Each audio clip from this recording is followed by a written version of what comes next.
We saw the number and it was just insane. It's literally doubling what we're paying right now. We never expected that much of a hike. I mean, that was just a real shock to us.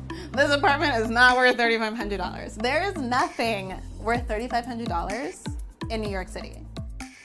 Rents in New York City are at an all-time high. In June 2022, citywide median asking rent reached $3,500. That's about a 35% increase from 2021. The median asking rent is $4,100 in Manhattan, $3,200 in Brooklyn, and $2,600 in Queens. Half the renters in New York City spend more than 30% of their income on rent, and a third of renters spend more than 50%. My mom called me the other day and she's like, "You're 31, you should own property." And I literally said, "With what money?" Because it all goes to my rent. In 2021, New York City surpassed San Francisco as the most expensive city in the US to rent a one-bedroom apartment. With the city entering the most competitive rental market in a decade, affordable housing is increasingly hard to find. I'm going to filter for 2 bedrooms, which is what I'm living in right now, for $2,250, which is what I'm paying right now in my current neighborhood, and there's nothing, literally no matches. Some renters who got pandemic discounts are seeing their rent increase by at least 30%. For market rate apartments, rent increases aren't regulated, meaning landlords can charge as much as they think they can get on the open market. My name is Casey Cleary. I'm 39 years old, and my rent went up $700. My name is Thelma Rose Anon. I'm 32, and my rent increased $1,100. My name's Ernestine Sue. I'm 23 years old, and my rent increased by $2,100 a month. So what's causing these unprecedented rent hikes? And is there an end in sight?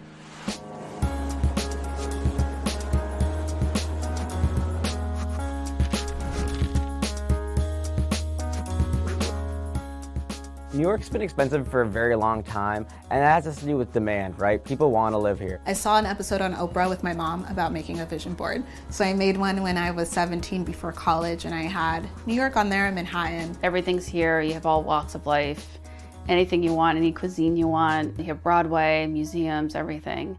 Couple that with persistently low housing supply, and you have a recipe for extremely expensive city. After the pandemic hit in March 2020, New York City's population dropped by about 340,000. Renters are fleeing New York City, leaving a record number of empty apartments in Manhattan, and as vacancies rise, rents are dropping. During this period, rental inventory reached levels not seen in over a decade. The last time rents in New York had such a significant drop-off was during the 2009 financial crisis. When the pandemic happened, a lot of us millennials, Gen Z, we kind of laugh that we are finally able to afford to live in the city that we love so much. At the height of the pandemic, a third of listings in New York City were offering rental concessions in the form of 1 month or more of free rent. Being a landlord in the beginning of the pandemic was quite scary. There were so many unknowns, and as New York City started to shut down, there was this concern, well, what about all of our units? Are tenants going to be able to pay rent? What's going to happen? We have a lot of expenses as small landlords, our mortgages, our city bills. Ernestine, a recent college grad from California, moved to New York in January 2021 to start her first job for CNBC's Fast Money.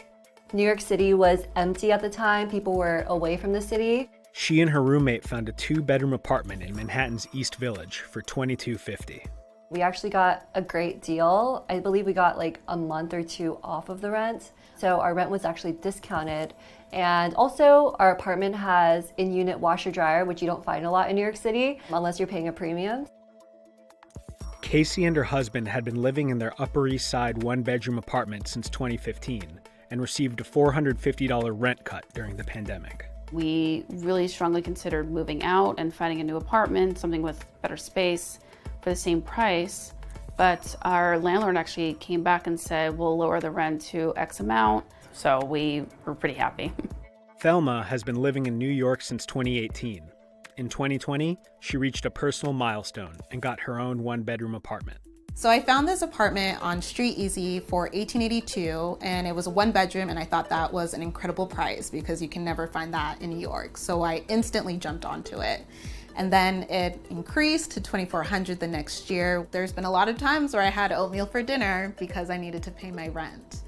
And when the pandemic happened and I was able to not only find this place, but afford it because it became affordable, I was so excited. But that looming presence of rent increasing again was always in the back of my head.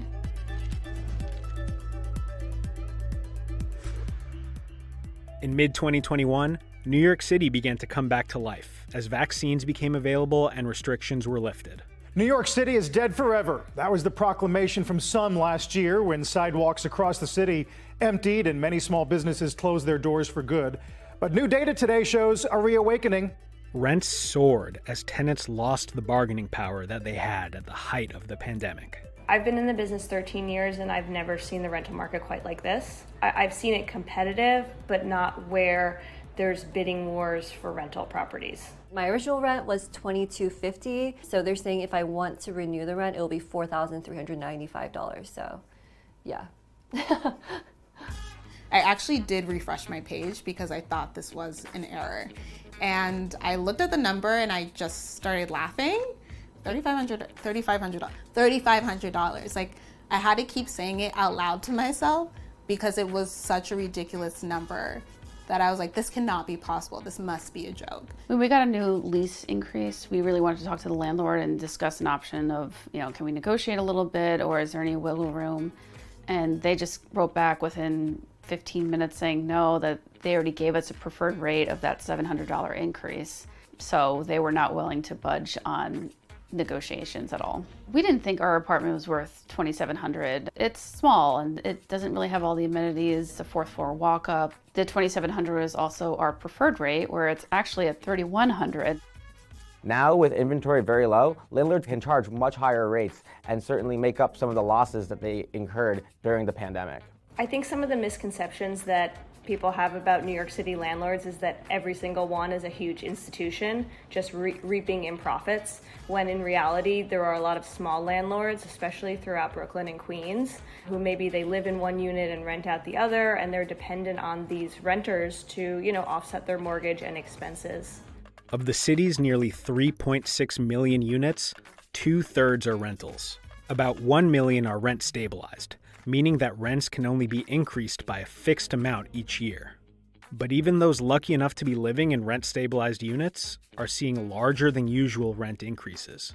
In June 2022, the New York City Rent Guidelines Board approved a 3.25% increase on one-year leases and a 5% increase on two-year leases, the highest rent hike in nearly a decade. The fastest growing borough has been Manhattan in terms of prices. Manhattan was also the hardest hit. And now we're seeing prices that are higher than 40% year over year. That would have been something I thought was a typo years ago, but is now a sad reality for people living in Manhattan and trying to cope.